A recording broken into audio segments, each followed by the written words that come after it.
Hello, friends. This is Dave Hurwitz, executive editor at ClassicsToday.com, here with random reviews from the Overflow room.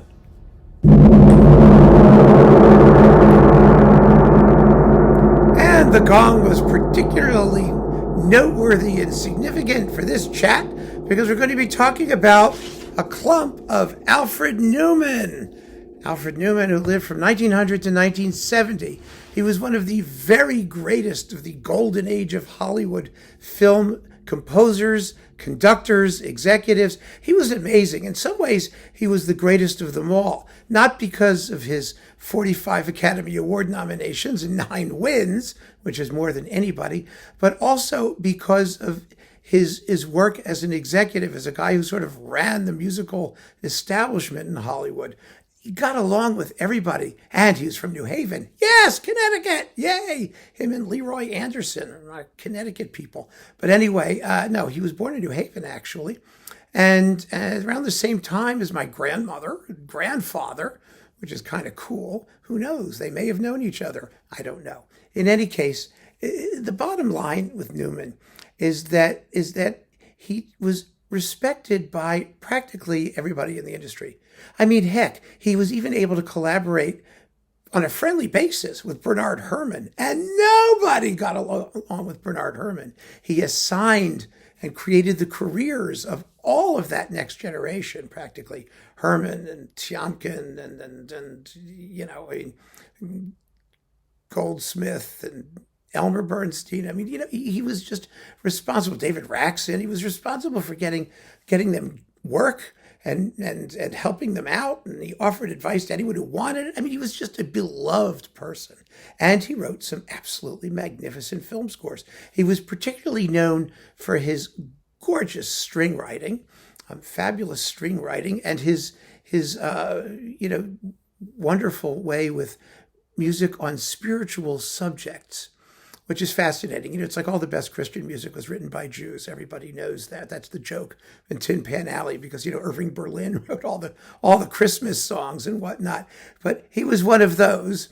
He was one of those guys. And boy, oh boy, could he write beautiful music. So I have just a sampling here. Most of my film stuff is upstairs, but here in the Overflow room, I had to stick a few things for reasons of space.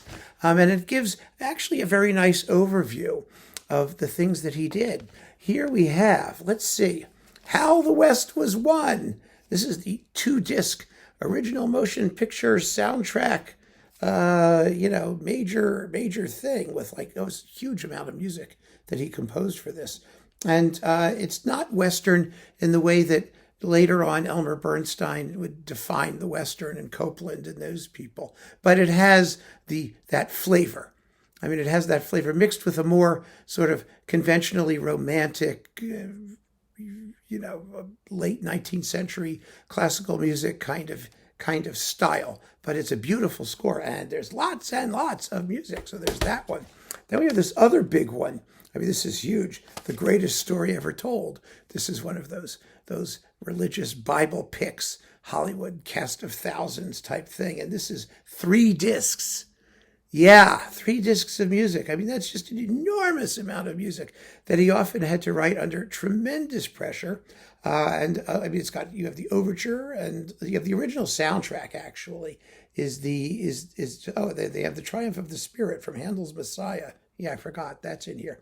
You've got 11 tracks from the original soundtrack, but then you've got from disc 2 and 3, you've got like the whole enchilada. Which is an extraordinarily rich and inventive score. So there's that one. And Wuthering Heights, a tribute to Alfred Newman with the New Zealand Symphony Orchestra under Richard Kaufman. So this is on Koch, and it gives you suites from a whole bunch of his scores. You've got Wuthering Heights, which, Wuthering Heights, what a dismal story that is. Sorry. I know, Herrmann wrote an opera about it. Prince of Foxes, David and Bathsheba. Yeah. Dragonwick, The Prisoner of Zenda. Well, that was terrific. And the Brigham Young March. So that's quite a variety of things, and that's here. That's a new digital recording. And then we've got, let's see, The Song of Bernadette, one of his classics. You know who wrote the Song of Bernadette? That was Franz Werfel. Alma Mahler Gropius Werfel, Mahler's 50th husband or something like that.